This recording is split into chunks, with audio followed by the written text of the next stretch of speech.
मोहतरम नाजरीन, आज हम आपको कहानी सुनाने जा रहे हैं चार देगें और चार भाइयों की। कहानी को जानने के लिए हमारे साथ रहिएगा। बिस्मिल्लाहिर्रहमानिर्रहीम। नाजरीन मोहतरम, एक मुल्क में एक अमीर आदमी रहता था जिसके पास बेपनाह दौलत और बड़ी जायदाद थी और उसके पास बहुत से पालतू जानवर भी थे। उस अमीर आदमी के चार बेटे थे। वो उनसे बहुत प्यार करता था, लेकिन उसे इनकी फिक्र भी रहती थी। उसे खदशा रहता था कि अब जब मैं बूढ़ा हो गया हूँ तो ऐसा हो सकता है कि मेरे मरने के बाद मेरे चारों बेटे माल की तकसीम में एक दूसरे से नाराज हो जाएं, एक दूसरे से लड़ पड़ें या इत्तेफाक ना रहे। अल्लाह की करनी ऐसी हुई कि चंद दिनों के बाद वो अमीर आदमी इस कदर बीमार हो गया कि उसके जिंदा रहने की कोई उम्मीद न रही। उसने अपने चार बेटों को बुलाया और एक खास मुलाजिम को हुक्म दिया कि वो चार देगों का बंदोबस्त करे। उसने अपने बेटों से कहा कि जब मैं इस दुनिया से चला जाऊं तो आपस में मिलजुल कर रहना। हम आहंगी में बड़ी नेमत है। मैंने तुम चारों के लिए बहुत कुछ छोड़ा है। मेरी चारपाई के हर पाए के नीचे एक देग है जिसे आप अपनी मर्जी के मुताबिक ले सकते हैं। फिर उसने चारों बेटों को रुखसत कर दिया और कुछ देर के बाद जब देगें आ गई तो उसने नौकर की मदद की और उनमें जो कुछ भरना था भर दिया और उसने चारों देगों को चारपाई के चार पांव के नीचे दफन कर दिया। जब अमीर आदमी को मालूम हुआ कि ये इसकी आखिरी सांसें हैं तो उसने फिर अपने बेटों को अपने पास बुलाया और कहा, प्यारे बेटो, दौलत की खातिर अक्सर खून बहाया जाता है। मैंने अपनी पूरी जायदाद को 4 हिस्सों में तकसीम कर लिया है। आपको आपके हर हिस्से की देग मिलेगी। मेरे लिए आप सब मेरी आंखों का तारा हैं। मैं चाहता हूँ कि आखिरी सांसें लेने से पहले तुम में से हर एक को अपना हिस्सा मिल जाए। चारों बेटों ने सर झुका लिया और बाप ने पहले छोटे बेटे को अपनी पसंद का मुंतखब करने को कहा। फिर बाकी सब बेटों ने भी ऐसा ही किया और सब उदास रहे और बूढ़े बाप के बिस्तर के करीब बैठे रहे ताकि वो इसके सामने रह सकें। उनका बाप फौत हो गया। बाप की वफात को इतने दिन गुजर चुके थे कि तमाम रसूमात अदा हो चुकी थी और 40वें बरसी तमाम बेटों ने मिलकर बड़ी शान से मनाई। दौलत की कोई कमी नहीं थी। खैर खैराती काम जारी रहा। आखिरकार एक दिन सब भाइयों ने फैसला किया कि अपनी अपनी देग तो देखें कि मरहूम ने किसको क्या दिया है। जब चारों ने अपनी अपनी देगें निकाली तो ये देखकर हैरान रह गए कि एक देग में हीरे जवाहरात और दूसरी में सोना भरा हुआ था, लेकिन तीसरी और चौथी के पास सिवाय इसके कुछ नहीं था। वो एक मट्टी से भरी हुई थी और दूसरी सिर्फ हड्डियों से भरी हुई थी। जिन बेटों को हीरे जवाहरात और सोने से भरी देगें मिली वो बहुत खुश नजर आए, जबकि जिनको मट्टी और हड्डियों से भरी देगें मिली वो इस बात पर उदास और गुस्से में नजर आए कि उन्होंने ऐसी देग को कबूल कर लिया। उन्होंने ऐसा करने से इनकार कर दिया और ऊंची आवाज में शिकायत करना शुरू कर दी। उनके वालिद मरहूम ने तो कहा था कि जायदाद में सबको बराबर का हिस्सा मिलना चाहिए, क्योंकि चारों भाई इंसाफ से मोहब्बत से रहे। बजाय आपस में लड़ने झगड़ने के इनके दिल में ख्याल आया कि कोई ज़हीन आदमी तलाश किया जाए जो मट्टी और हड्डियों पर मुश्तमिल देगें देखकर बताए कि वो क्या पाएंगे। उन्होंने बहुत तलाश किया। तलाश करने के बावजूद जब कोई न मिला तो सब ने सोचा कि बादशाह सलामत के दरबार में इनके वालिद की बहुत इज्जत है, इसलिए बेहतर होगा कि बादशाह के पास जाकर देखें कि वो इस बारे में क्या कहते हैं। जिनके पास बहुत दौलत थी वो भी समझते थे कि बादशाह बहुत ज़हीन है। वैसे भी ये कैसे हो सकता है कि हमारे दोनों भाई जायदाद से महरूम हो जाएं। यकीनन इसमें कोई हिकमत है। खैर जो भी हो, अब्बा जान ने हम सबको अपनी मर्जी का फैसला करने का हक दिया था। अब ये हमारी किस्मत थी कि किसको क्या मिला। चारों भाइयों ने पूरी तैयारी की और बादशाह से मिलने चले गए। महल की तरफ जाते हुए देखा कि हमारा पसंदीदा शहजादा घोड़े पर बैठकर कहीं शिकार पर जा रहा है। चारों भाई तेजी से आगे बढ़े और बड़े भाई ने शहजादे से पूछा कि शहजादे मियाँ, हमारा बादशाह कहाँ महफूज है? शहजादे ने बड़ी बेनियाजी से कहा, वो महल में ही मौजूद है, लेकिन कुछ ज़हनी परेशानी है। शहजादा ये कहकर आगे बढ़ गया। चारों भाई बहुत हैरान हुए कि ऐसा मेहरबान बादशाह कैसे पागल हो सकता है। खैर मशवरे के बाद फैसला हुआ कि महल में जाना मुमकिन है। शहजादा अपने बाप से नाराज है और उसने ये बात हमसे बचने के लिए कही है। जब वो दरबार और गवर्नर से इजाजत लेकर महल में दाखिल हुए तो उनकी मुलाकात शहजादी से हुई, जो अपने शाही बाग में मौजूद थी। शहजादी ने उनको ढूंढ कर बताया कि बादशाह अपने दरबार में बैठा है, लेकिन वो अंधा है। ये सुनकर चारों भाइयों को बहुत अफसोस हुआ और वो हैरान भी हुए कि शहजादे ने इनके बाप को पागल कहा और शहजादी ने अपने बाप को नाबीना कहा। इनकी नीयत में जरूर कुछ काला है।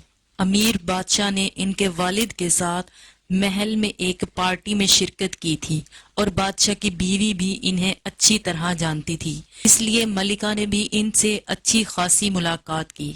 जब शहजादे और शहजादी ने अलग बात कही तो चारों भाई उदास होकर वापस जाने लगे। तो मलिका ने इन्हें रोक कर कहा, बेशक तुम बादशाह के पास जाओ, वो इसके दरबार में है, लेकिन मेरे नजदीक वो 1 साल पहले फौत हो चुका है। अब चारों भाई और परेशान हो गए। मलिका ने इनसे कहा कि वो दरबार पहुंचे। जब वो दरबार पहुंचे तो दरबारियों का कोई हजूम नहीं था, लेकिन बादशाह अपने एक वजीर से कुछ बातें कर रहा था। जैसे ही उसकी नजर इन चारों पर पड़ी, उसने पहचान लिया कि ये मरहूम दरबारी अमीर के बेटे हैं, इसलिए बादशाह ने इनसे निहायत मेहरबान नजरों से इनका इस्तकबाल किया और हाथ से करीब आने को इशारा किया। जब चारों बादशाह के पास पहुंचे और उनकी वफात पर अफसोस का इजहार करने के बाद वो वजीर के पास जगह पर बैठ गया। बैठने को कहा तो बड़े बेटे ने कहा, बादशाह सलामत, हम एक खास मकसद से आपकी खिदमत में हाजिर हुए हैं। बादशाह ने तमाम खबरें गौर से सुनी, लेकिन मुंह से कुछ न कहा, बल्कि चंद लम्हे खामोशी से सोचता रहा कि ये क्या माजरा है। चारों भाई इस इंतजार में थे कि बादशाह इनकी देगों के बारे में क्या कहेंगे। वो जानते थे कि बादशाह की हिकमत सारे मुल्क में मशहूर है। अचानक बादशाह की जुबान से ये अल्फाज निकले कि तुम्हारे बाप ने बहुत अच्छा किया है। ये सुनकर उन दोनों भाइयों के मुंह से छलक पड़ा। देगों में मिट्टी और हड्डियों के सिवा कुछ नहीं था। अक्लमंद बादशाह को ये बात समझ आ गई। उन्होंने अपनी बात कुछ इस तरह से बताई कि जिसको हीरे और जवाहरात मिले उनका नसीब ही सोना है, लेकिन जिसको मिट्टी और हड्डियों से भरी देगे मिली वो भी खसारे में नहीं है। इसका मतलब ये है कि ये बेटा तमाम जमीनों का मालिक होगा, और हड्डियों वाली देग का मतलब ये है कि जिसके पास हड्डियां होगी वो तमाम घोड़ों और ऊंटों और दूधदार जानवरों का मालिक होगा। बादशाह ने जो भी कहा इस पर सब भाइयों ने खुशी का इजहार किया और निहायत अदब से शुक्रिया अदा करते हुए दरख्वास्त की कि आपका साया हमारे सरों पर कायम रहे। हम आपके खादिम हैं और इंशाल्लाह साथ रहेंगे। जाते वक्त बड़े भाई को शहजादे, शहजादी और मलिका का ख्याल आया और उसने बादशाह से कहा कि अगर आप मुझे इजाजत दें तो कुछ ऐसी बातें अपनी जुबान पर लाना चाहते हैं जिनका ताल्लुक आपके घराने से है। बादशाह ने जवाब दिया, हाँ, जो कुछ कहना है कह दो। बड़े भाई ने कहा कि जब हम बादशाह की खिदमत में हाजिरी के लिए आ रहे थे तो शहजादे से मिले, तो शहजादे ने आपके बारे में जहन में खलल की बात की। फिर जब हमने शहजादी साहिबा से पूछा तो वो आपको नाबीना कहने लगी, और मलिका आलिया ने कहा कि वो तो मेरे लिए 1 साल पहले ही मर चुके हैं। अभी गुफ्तगू खत्म नहीं हुई थी कि बादशाह ने मुस्कुराकर बातचीत बताई। शहजादे, शहजादी और मलिका ने जो कुछ भी कहा, क्या मैं आपको इन सब बातों की वजह बताऊं? चारों भाइयों ने बेजारी से सर झुका लिया। फिर बादशाह ने बताना शुरू किया कि शहजादा अब 18 साल का हो गया है या होने वाला है। मैं चाहता हूँ कि वो तालीम और परवरिश में जो कमी रह गई है वो पूरी हो जाए और उसकी शादी के लिए जो चाहूँ 2-3 साल में तय कर दूं। लेकिन वो अपनी हथेली पर सरसों जमा कर बैठा है, यानी कि इसकी जल्द शादी कर दी जाए और शाही तख्त भी इसके स्पुर्द कर दिया जाए। मैं अभी ये नहीं कर सकता, इसलिए वो सोचता है कि मैं पागल हूँ। शहजादी का मामला भी मुझे परेशान रखता है। खैर वो भी जवान है। मैं कोई मुनासिब रिश्ता ढूंढ रहा हूँ ताकि रिश्ता तय पा जाए। इसकी तालीम और परवरिश भी मेरी नजर में अधूरी है, लेकिन वो शायद यही समझती है कि जल्द अज जल्द इसकी शादी कर देनी चाहिए, इसलिए वो नाखुश रहती है। वो रोज देखती है लेकिन कुछ नहीं कहती। ये मेरी किस्मत है। मलिका ने जो भी कहा वो इसलिए कहा कि 1 साल पहले हम दोनों सैर पर जाते थे, अक्सर खाना खाते और मजे मजे की बातें करते थे। लेकिन खुदा का करना ऐसा हुआ कि हमारे मुल्क की खुशहाली और तरक्की के दुश्मनों को ये बात पसंद नहीं आई कि गरीब अवाम बड़े बड़े जागीरदारों की गुलामी से आजाद हो जाए।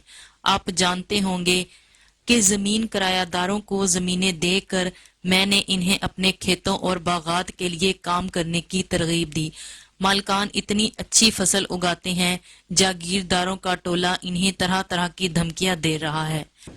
मैं रोजाना बहुत सी शिकायत सुनता हूँ। मैं इस वक्त तक सुकून से नहीं बैठूंगा जब तक मैं मजलूम को जुल्म से आजाद ना करवा दूं। मैं हर वक्त इस जगह पर मौजूद रहता हूँ ताकि कोई फरियाद करने वाला और कोई बेसहारा मायूस ना हो। यकीनन मलिका को मेरी कमी महसूस हो रही होगी, लेकिन वो ये नहीं सोचती कि अल्लाह ताला ने मुझे ये तख्तो ताज इस वक्त तक लुत्फ अंदोज होने के लिए नहीं दिया जब तक सब लोग खुश ना हो जाएं। मेरी खुशी का क्या फायदा। बादशाह सलामत खामोश हो गए और चारों भाइयों को भी अंदाजा हो गया कि इनके मुल्क का बादशाह वाकई मेहरबान और अक्लमंद है। सबने शाइस्तगी से जाने की इजाजत मांगी। बादशाह ने इन सबको प्यार देते हुए कहा कि आप सब मेरी नसीहत याद रखना कि मुत्तहिद रहना, इत्तेफाक और खुशी से रहना। उन्होंने जवाब दिया कि बादशाह सलामत, हम हमेशा एक साथ रहेंगे, और वहां से चले गए।